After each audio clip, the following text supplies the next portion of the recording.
Forgery, అది నిజంగా ఏమీ అక్కడ లేవు. అన్ని forest land, forest plantation, forest check dam. Forest plantation, forest check dams అన్ని అతనిదని చూపించి RO4 అడుగుతున్నాడు. అయితే అది నిజంగా అది మన రికార్డులో మనం చేసిన ప్లాంటేషన్, మనం డబ్బు పెట్టి మనం కన్స్ట్రక్ట్ చేసిన, గవర్నమెంట్ కన్స్ట్రక్ట్ చేసిన చెక్ డ్యామ్స్.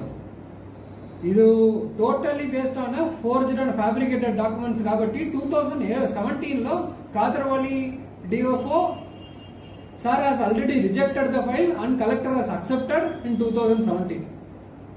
తర్వాత మళ్ళీ ఈ కేసు రీఓపెన్ చేయడానికి అవసరమే ఉండదు. అయితే రీఓపెన్ చేస్తారు, సబ్ లెవెల్ కమిటీ వేశారు.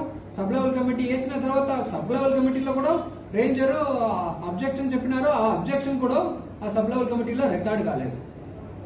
ఒక సబ్ లెవెల్ కమిటీలో ఒక మెంబర్ ఉన్నారంటే అబ్జెక్షన్ చెప్తారంటే మినిట్స్ ఆఫ్ మీటింగ్ లో రావాలి, లోపల రావాలి. అయితే అది రాలేదు. అతను అక్కడ కల్టివేషన్ ల్యాండ్ చూపిస్తున్న లాగా రికార్డు కూడా లేవు.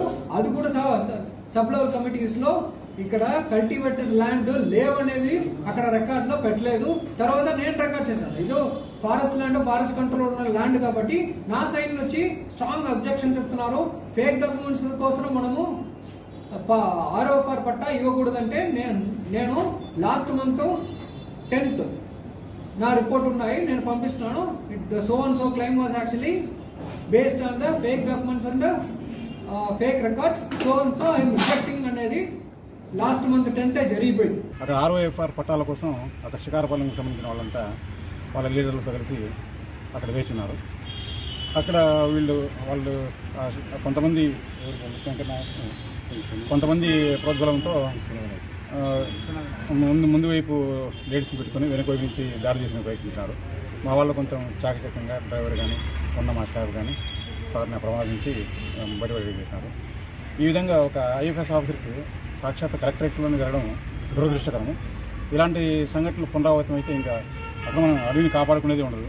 మేము ఎంతో వ్యయప్రయాసాలు పెట్టి మా ప్రాణాలు తెగించి ఎక్కడెక్కడ అడవిలో కష్టపడతాము. తీరా మన కలెక్టరేట్లోనే ఒక IFS ఆఫీసర్కి, జిల్లా అధికారికే భద్రత లేనప్పుడు మేము మా అడవుల్లో మేము ఉద్యోగం చేయగలము. దీనిపై మీరు కొంత దీన్ని ప్రాపగేట్ చేస్తే ప్రభుత్వం తగిన చర్యలు తీసుకోవాలి. మా భద్రతకు తగిన చట్టాన్ని కూడా